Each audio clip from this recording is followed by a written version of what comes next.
Hey guys, welcome back to another video. So those of you that watched my last video, the BMW 135i build, why I chose each modification for the car. Hope you guys liked that video, and thanks to everyone that subscribed to the channel.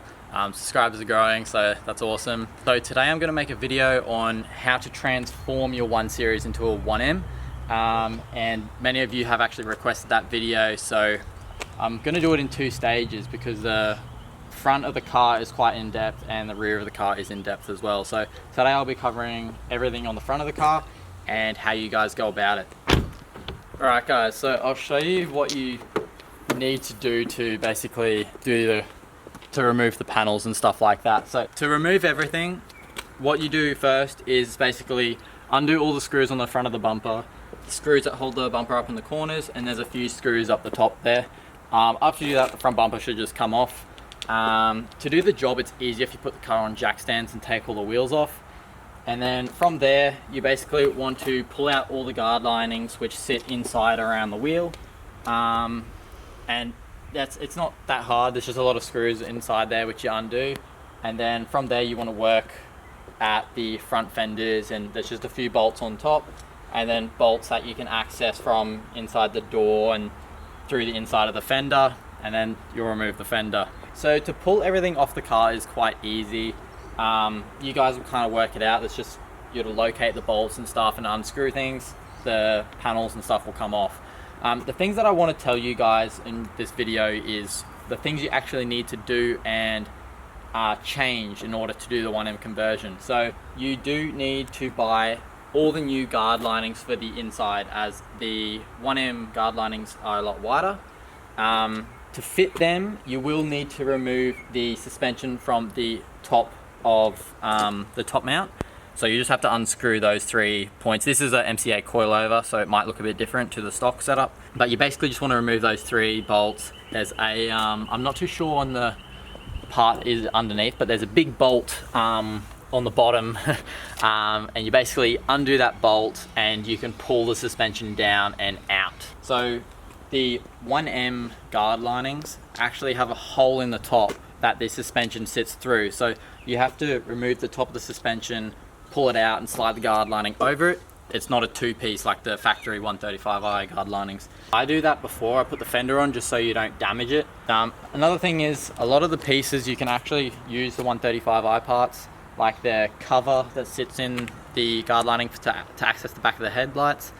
That you can just transfer over, and there's a few other things which you guys will find out when you buy the parts. The other thing is you actually have to buy the 1M headlight brackets. So the factory 135i headlight and the bracket does not work with the 1M parts, so you'll need to buy 1M headlight brackets and install them. Another thing is these ducts down here that kind of push the air through to, I think it is a transmission or a secondary coolant radiator on the 1M, I'm not too sure, but these screw onto them. The 135i doesn't come with a secondary cooler, so you kind of got to mount them yourself. The washer bottle is brand new, so you need to buy all new parts, 1M parts, to do the conversion for that. Another thing is the horns that sit on the 135. They are located here on a bracket.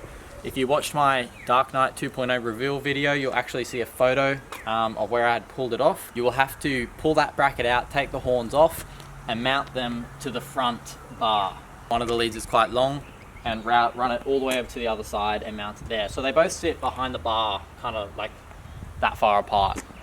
It's kind of hard to show you without the front bumper off. Another thing is, if you guys want to do the aftermarket hood, they are quite easy to change. You just undo a few bolts on the sides, undo the windscreen washer nozzles, jets, and that kind of just comes off. You just change over all the front hooks and stuff on the front. Alright, so with the side skirts, because they're aftermarket, they had to be trimmed at the back. These actually came up to here, which you'll see in that first photo in the transformation. That got cut off and kind of got filled a bit to so it all aligned properly. That's just because they're aftermarket. If you buy OEM side skirts, they'll just bolt straight on as is, but you might need to do some modification at the rear just so it fits in with your aftermarket rear quarters if you choose to go that route. Otherwise, if you go OEM rear quarters and OEM everything, it'll all just bolt straight on. But this had to be modified at the back, which you can see in that video that I posted. So that's pretty well all the little things that you have to do for the front of the car. It is quite simple, but the main things you guys got to take into consideration. So another thing is you'll have to order a full under tray, 1M under tray. I think they call it the underbelly. So you'll have to buy a 1M underbelly. So that, because it comes out a lot wider at the front, and that'll be needed as well. Not that hard to do the conversion on the front. A lot of things just bolt straight on. You just need the different headlight brackets and stuff like that for the things to bolt to in the correct places. So just to mention, the 1M side mirrors, if you guys choose to put these on your car, it's quite simple to do. Inside the car, you basically just pull off this plastic on the inside. There's 3 bolts or 3 screws. Undo those 3, pull out the electrical connector to the side mirror, and they should just kind of pull straight off. And then you just reverse it to put them back on.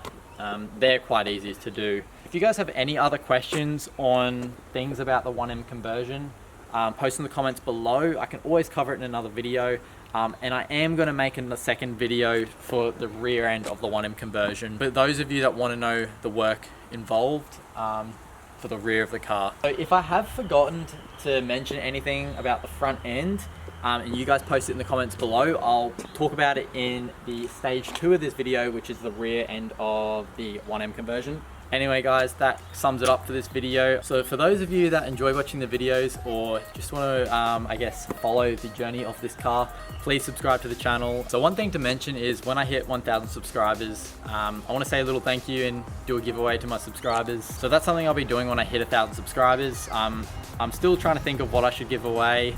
I'm thinking of a few little things, like maybe a little aftermarket start-stop button for the car. If you guys got any ideas for the giveaway, post in the comments below as well, so I'll be happy to look into other options. That's pretty well it for this video guys. Thanks for watching, and I'll see you guys soon.